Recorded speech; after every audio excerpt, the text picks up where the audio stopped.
কি করো বাবা? কার জন্য? কি হয়েছে তোমার মার? তাই?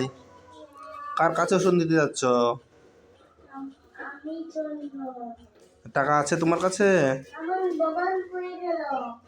তোমার মোবাইল কোথায় গেলো আমি তো জানি না। তোমার কাছে কি টাকা আছে? তোমার কাছে টাকা না থাকলে তোমাকে তো দোকানদার ওষুধ দিবে না। এখন কি হবে? যাও যাও যাও, টাকা নিয়ে আসো। কেন? সাথে আমার জন্য কিছু খাবার কিনে নিয়ে আসো, ওকে? ওদিকে আবার কোথায় যাচ্ছ তুমি? তাড়াতাড়ি আসো, আমি কিন্তু চলে যাব, বুঝছো?